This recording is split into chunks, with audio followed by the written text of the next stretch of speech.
Thanks, Congressman Bilbray, for being here.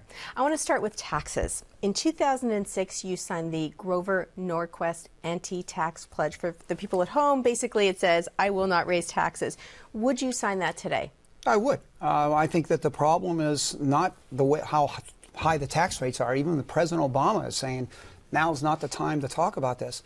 The issue is all the loopholes, things like the ethanol subsidy that Norquist may not like, but I think a lot of us that are reasonable, especially those of us that have worked on environmental issues like myself on clean air, you shouldn't be giving ethanol producers a subsidy to produce a fuel that basically is being mandated and shouldn't be, but is a huge giveaway. And there's lots of those type of things that we ought to be doing rather than talking about raising the tax rates at a time that the economy desperately needs that money. In fact, I'll turn right around and say there's $1.4 trillion of American money overseas that could come back to create American jobs on American soil.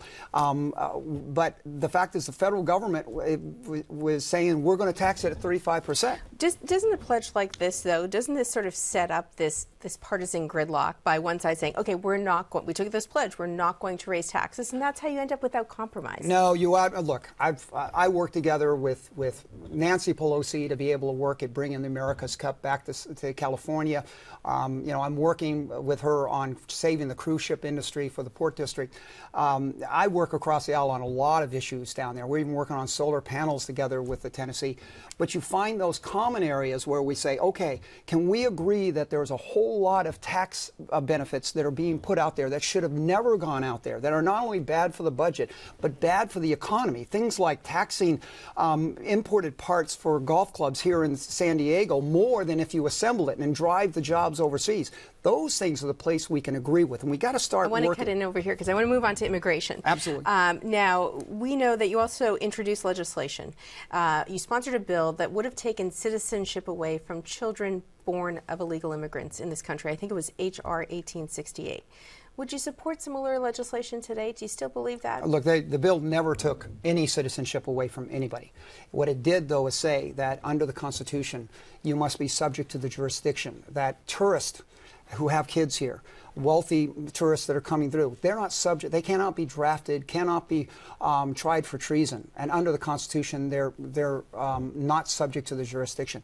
But I have to say to both sides, we wouldn't even have to talk about this issue of what they call anchor babies if we would both work together at getting to the real source of the immigration problem, and that's illegal employers. But let's back up, though. Would you today say that children who are born in America but their parents are illegal, should they automatically be citizens as they are now, or would you want a change? They're just like the children of diplomats. They do not, under the Constitution, have the right of automatic citizenship. In fact, American Indians born on American soil were not given automatic citizenship by the 14th Amendment. And you don't want to have a situation to where you start changing the definition of the Constitution. What you need to do is take it to the Supreme Court and have them rule, do the children of diplomats born on U.S. soil, do they get automatic citizenship? And no, they don't, even though they're legally here, because the Constitution has a conditioning clause subject to the jurisdiction. So let's spend a little bit of time now moving on to medical marijuana, because I know this is an issue that's important to you, and we know that your daughter is battling melanoma. She's been on this show to talk about medical marijuana helped her. It helped her get through treatment.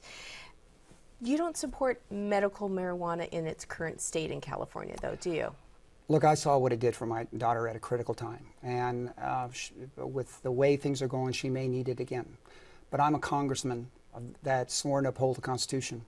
And there is a constitutional responsibility not to just say California can smoke marijuana, but to make the FDA allow people like my daughter to have the medical extracts from marijuana available in medicine form. And it's the federal government that is stopping people like Brianna having an appropriate access to cannabis extracts. And that is why I'm introducing a bill that will force the FDA to allow the medicines that are available in Europe and in Canada to be available to people like that takes time. That takes time, and right now federal prosecutors are shutting down these medical marijuana They are here in California. They're not in Colorado. But what do you do? What do you do if you're here in California, like your daughter? What you do is you put the pressure on your congressman to finally get both sides working together. And I think Brianna actually might have got the Republican chairman of the Health Committee, who's pretty conservative, to recognize that it's the federal government that has created highlighted the crisis of medical marijuana and not the states, and the fact that the federal government, the FDA, should be forced to finally do the right thing and allow a true medicine, a extract, available to patients like my daughter.